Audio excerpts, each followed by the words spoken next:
Welcome back, my friends. This is your psychologist from Southern California, Nadina Alvarez. And today I'm going to share with you the circle of domestic violence. And I know I've been giving some topics about what domestic violence is, but this is more about the circle, emotionally circle. So the first thing, apparently everything seems very calm, everything you guys, people, the couple is getting along, everything's peaceful, no fights, everything's pretty nice. All of a sudden, one of the persons start getting upset, starts fighting. This it gets very tense, very heavy tension in the relationship.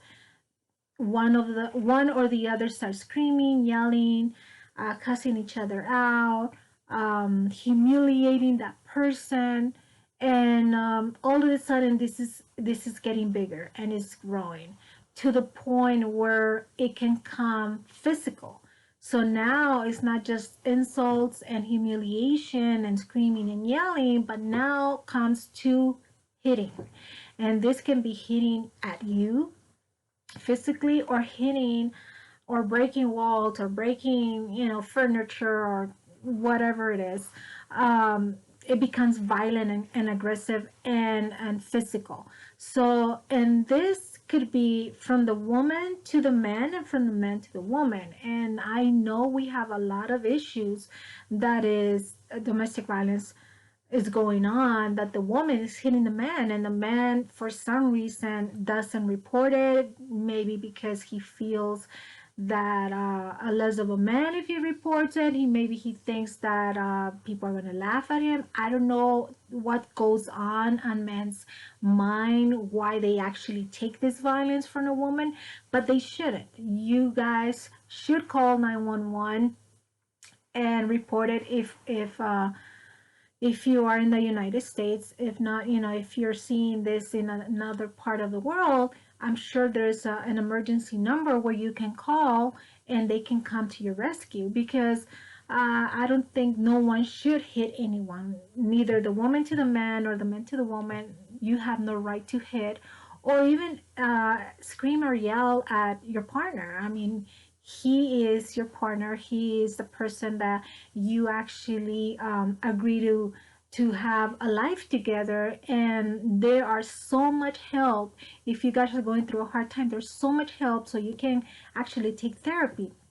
But going back to the steps, okay, so once it becomes very aggressive, it becomes so much, there's so much violence that there is fight, there is physical aggression, and all of a sudden this is, once it's done, the person that was the aggressor feels bad and feels resent, feels like he needs to ask for forgiveness. So he or she can come and say, you know what, I'm so sorry, and he or she can beg to be forgiven. Please forgive me, I was wrong, I'm so sorry. And the victim will usually forgive, especially if there's love in the relationship. Okay, okay, it's okay, you know just just don't do it again. And the person is like begging, oh, thank you, I love you, I love you, that I know I did this, this is wrong, I'm so sorry.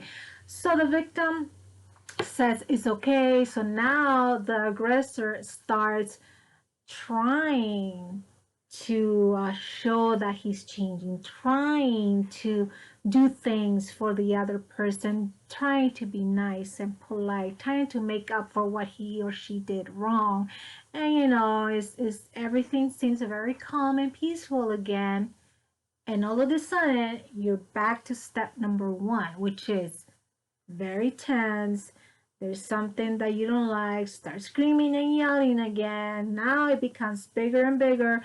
Now, once again, going back to violence, aggression, hitting, and physical abuse. So, and this goes on and on and on and on. And believe it or not, there are couples that are living this way for many years.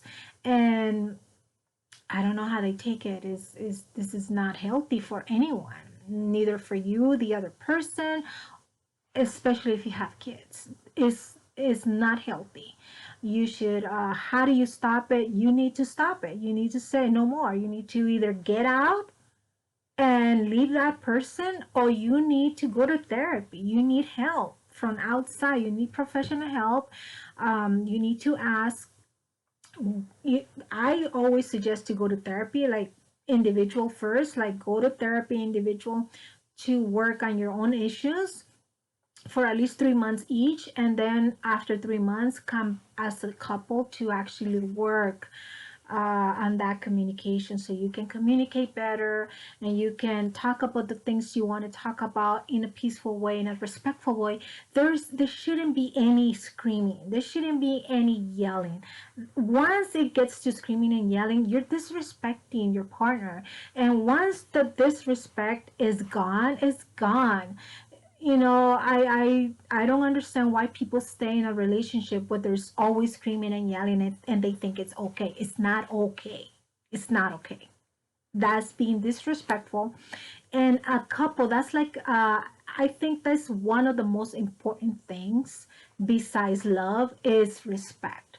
If you disrespect your partner, if you scream and yell at your partner, if you humiliate your partner, you broke something. It's like when you break a glass and you try to put pieces together, when you're asking for forgiveness and you're trying to put those pieces together, it's not going to be the same. There's something that broke.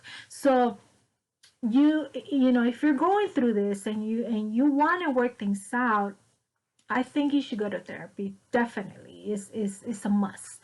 You should ask for help, um, and work things out. If both of you agree to stay together, and then you both should go to therapy and look for help. Um, so this is what I wanted to share with you about the emotional circle of domestic violence, and I'll continue giving the other tips, the other steps that include domestic violence, because there's a few of them. So make sure you register, and I mean you subscribe, and turn on your notifications, because I will be posting next week what is economic abuse, and that's part of domestic violence also. So keep make sure you stay focused on what's coming up, because I know that it's going to be of great benefit for you to know all these things. And a lot of times, even if we don't use it for ourselves, we can give it to someone else. Share it with other people that you might think they're going through this and somehow they can't get out. Okay, because this circle doesn't break. Somebody needs to break it. It goes on and on. I know people that have lived in this circle for 25, 30 years, and I don't know what they're doing, but they live in this very hostile environment. So this is it. I hope you liked the video. If you did, please give me a thumbs up, and give me some comments, whatever information that you have any doubts about, or if you want me to do any videos about any topic, please go ahead and put it in the comments. And I hope see you next time. This is Anna Dina from Southern California. Thank you for being here. Take care. Bye bye.